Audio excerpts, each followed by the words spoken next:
বনী ইসরাইলের একজন ব্যক্তি তার চাচাকে হত্যা করেছিল চাচাতো বোনকে বিবাহ করার জন্য। কিসের জন্য? চাচাতো বোনকে বিবাহ করার জন্য চাচাকে হত্যা করলো। চাচাতো বোনকে বিবাহ করবে, চাচা রাজি হচ্ছে না, চাচার অনেক অর্থ সম্পদ, তখন সে চাচাকে হত্যা করলো। কিন্তু এই হত্যার কোনো সাক্ষী ছিল না, কোনো প্রমাণ ছিল না। বনী ইসরাইল মুসা আলাইহিস সালামের কাছে আসলো, আপনি একটু খুনিকে বের করে দেন। খুনিকে বের করার জন্য কোনো রাস্তা পাচ্ছেন না, কিভাবে খুনিকে বের করবেন? তখন আল্লাহ রাব্বুল আলামিন একটা নির্দেশ দিলেন, তোমরা একটা গাভী জবাই করো। গাভী জবাই করার পরে ওই গাভীর রানের গোস্ত মৃত ব্যক্তির গায়ে স্পর্শ করলে মৃত ব্যক্তি জীবিত হয়ে খুনির নাম বলে দেবে। সুবহানাল্লাহ। কি করবে? খুনির নাম। ওয়াইযা ক্বালা মূসা লিকওমিহি ইন্নাল্লাহা ইয়া'মুরুকুম আন তাযবাহু বাকারা ক্বালু আতাত্তাখিযুনা হুজুওয়া ক্বালা আউযু বিল্লাহি আন আকুনা মিনাল জাহিলিন। মূসা আলাইহিস সালাম বললেন, হে আমার কওমের মানুষেরা, আল্লাহ রাব্বুল আলামিন নির্দেশ দিয়েছেন তোমরা একটা গাভী জবাই করো। বনী ইসরাইল বলতেছে, মূসা তুমি কি আমাদের সাথে তামাশা করতেছো? এ কি সম্ভব? মূসা আলাইহিস সালাতু ওয়াসসালাম বললেন, না, আমি অজ্ঞদের অন্তর্ভুক্ত হওয়া থেকে আল্লাহর কাছে আশ্রয় চাচ্ছি, আমি কোনো তামাশা করতেছি না। قالوا ادع لنا ربك يبين لنا ما هي قال إنه يقول إنها بقرة لا فارض ولا بكر عوان بين ذلك فافعلوا ما تؤمرون। এবার বনী ইসরাইল বলতেছে, মূসা আমাদেরকে একটু বলে দাও গাভীটা কেমন হবে, গাভীটা কেমন হবে।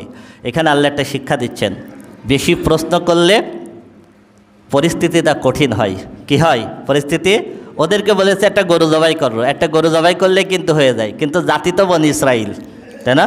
বনী ইসরাইল বলতেছে গাভীটা কেমন হবে। এবার আল্লাহ বললেন, গাভী হবে এমন যে এই গাভী বড় হবে না, ছোট হবে না, মাঝারি হবে।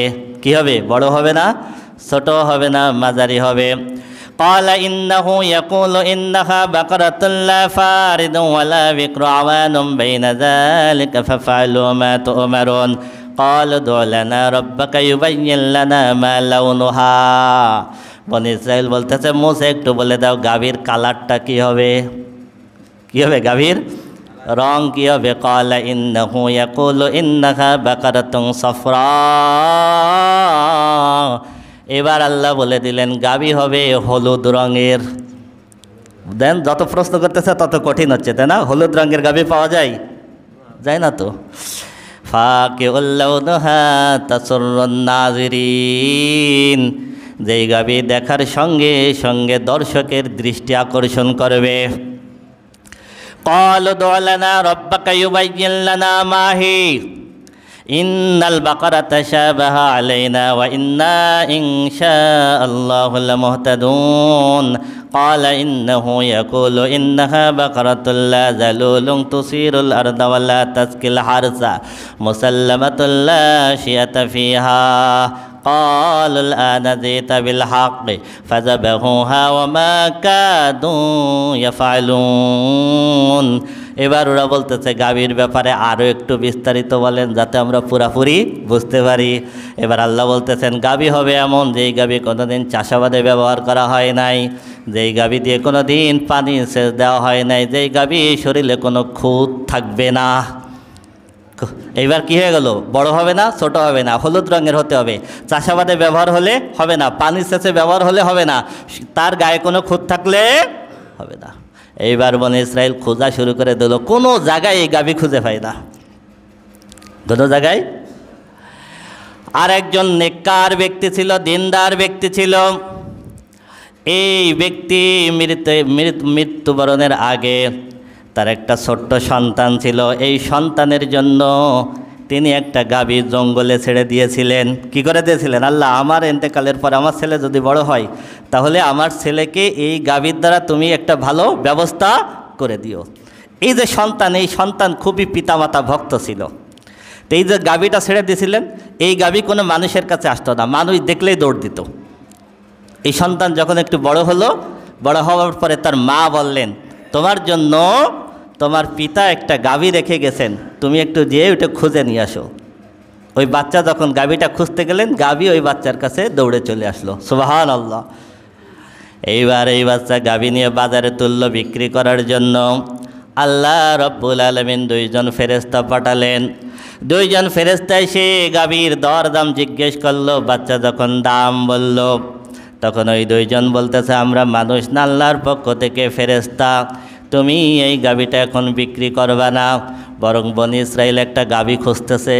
কি করতেছে? বনি ইসরাইল একটা গাভী খুঁজতেছে। এই গাভী ছাড়া অন্য গাভীর সঙ্গে বৈশিষ্ট্য মিলবে না। যখন বনি ইসরাইল তোমার কাছে গাভী কিনতে আসবে, তুমি একটা শর্ত দিবা, গাভীর ওজন পরিমাণ স্বর্ণ দেওয়া লাগবে। সুবহানাল্লাহ, সুবহানাল্লাহ। ওদিকে আল্লাহ মিলাই দিলেন, দেখছেন? বনি পিতামাতার ভক্ত সন্তানের জন্য আল্লাহ ব্যবস্থা করে দিলেন। বনি ইসরাইল খুঁজতে খুঁজতে যখন তার কাছে চলে আসলো, চলে আসার পরে ও শর্ত দিল, এই গাভীর ওজন পরিমাণ স্বর্ণ দেওয়া লাগবে। বনি ইসরাইল ওই পরিমাণ স্বর্ণ দিয়ে গাভী ক্রয় করে নিয়ে গেল। সুবহানাল্লাহ।